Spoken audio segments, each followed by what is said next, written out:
Sunday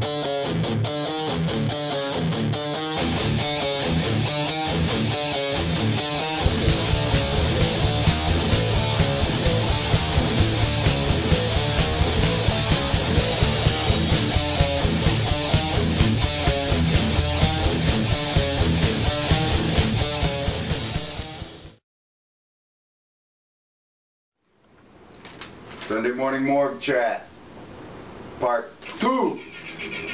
We're back here with Madhatter at another undisclosed location.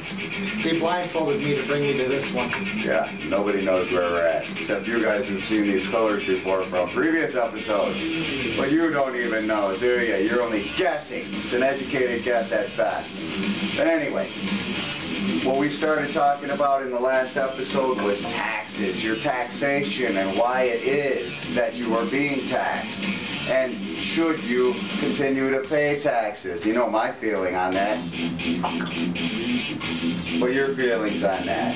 We are so far overtaxed. If you look back at our history, the whole reason for the revolution was a tax that was far, far less than we're paying today. We're still paying taxes for a war that ended 60 years ago. Today being Pearl Harbor Day, it's a good reason to remember that the income tax was brought into place to pay for World War II. They just forgot to take it away. Well, because it was a voluntary tax, was it not, to begin with? A voluntary tax at wartime. It is voluntary. Well, what about that guy who went away for 10 years? Didn't you just hear about that? Wrote the book, you know, he went away for 10 years to fight for his rights not to have to pay taxes. Well, they come out and fucking tell him that no, he didn't have to pay taxes, and boom, you're out of freaking jail, but we just took 10 years of your life. I would write up a bill. At $40 an hour, that's what I get paid for my particular services. 10 years of my life would be what? Billions! That'd be a freaking lot of money. I want that. They just say, we're sorry, have fun. Yeah. You were right. You don't have to pay taxes. Well, shouldn't that, you know, shouldn't like every case after that corroborate with that case in the facts, and it would never be discussed again that you do not have to pay your fucking taxes? Normally they would call that precedent. But if you or I got picked up today because we hadn't filed our 1040 in the last 3 years, they pretend that case never existed. Damn straight. Somehow that would be an odd circumstance that does not pertain to you. That's bullshit. The court would probably even bar you from bringing it up as an argument. Exactly. Somehow. Because they can do that. But, back to your particular southeastern Michigan militia, because I was told during the break that there's a bunch of different groups that are not in one infrastructure together. They're just loosely affiliated, and there's different ones that don't even affiliate with others. Correct? There is a wide range of active groups in Michigan, far more than I've seen in any other state. We've got groups that represent Oakland County, we've got groups that represent Bay County and the entire Saginaw Bay area. We've got our group, which covers several southeast Michigan counties. We've got new units started up in Grand Rapids, Jackson, Washtenaw County, and our November post-election meeting, we had more people attend this meeting than any meeting in the 3 years that I've been involved with the group. Aha. Now, why was that post-election? Is it because the Democrats got in, because Obama's got in, and then they're looking for the incremental removal of guns by amendments to the Constitution that allows you to have guns? Even though Obama has publicly stated that guns and gun control is not one of his agendas, we would be stupid not to realize the track record of the Democratic Party in slowly removing our rights to protect ourselves. Right. It's not paranoia. They've showed us this hundreds of times, that this is their agenda, so why would we think any less? I don't care how conservative you might think the guy is. And our candidate of change, every appointment he has made to his cabinet has been career politicians. Did you notice that? Big change. more of the same. More of the same. They're the same guys. I've been telling you that. That's why we need the independent party to come in and be a watchdog for these bastards.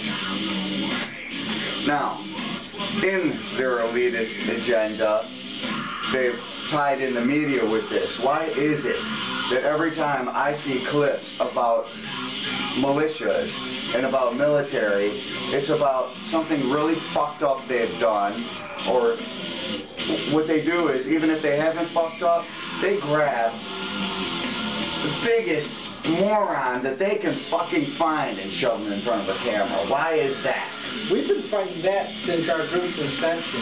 You've got movies like Bowling for Columbine, which we were featured in, where the producers of the movie came out, spent the day with us, had a good time, fired our weapons, enjoyed the day, only to have Michael Moore take it, turn around, and try and make us look like assholes. That's what they do. We've got several instances recently where we've been greeted by ABC News. We filmed with a group for Morgan Spurlock's 30 Days. I've been interviewed to host game shows for the Discovery Channel, only to be told afterwards, every time, that the network wants to downplay the militia connection, and you guys aren't exactly what we were looking for. I guess if we were all frothing at the mouth, firing guns willy-nilly at each other and shit, we'd be all over the news then. But we're not doing that. We're regular people that want to protect ourselves and defend what we believe in. Speaking their mind in an intelligent way, not blathering on about how, you know, everybody's out to get me. Yeah, have you seen the secret Soviet tanks hidden in the hills and all that crazy horse shit? Exactly. That's not what your militia is about. You are your militia. Everybody with the right to bear an arm. You are your freaking militia. You are the last line of defense. Alright, we got through that. Now, your government is here to protect you. That is what we pay taxes to support our military and our defense funds and all like that. How come we don't have a stipulative tax just for militias? For the last line of defense, militias. There should be something to support these guys. So it's you, me, everybody around, got to support these guys, have to join. Now, didn't you say yours is a volunteer, as opposed to a lot of them that pick and choose who they want to bring in? We do have some very patriotic private organizations that affiliate with us, follow our standards as far as level requirements, but they are more selective in who they take, who they want to associate with, so that they can retain control.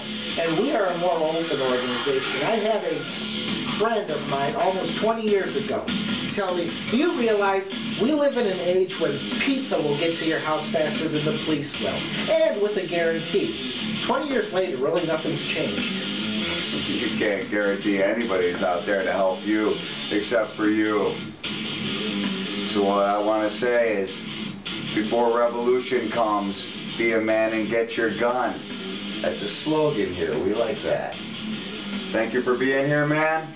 We appreciate all the efforts of the Michigan Militia, all of them, and you should join. You should own a firearm if you are able to. You are your last line of defense after solidarity with these guys and people like Kilberry Unit and the Coalition. Thank you. Thank you for having me. Not a problem. Again, thank you very much. Remember this shit, kids.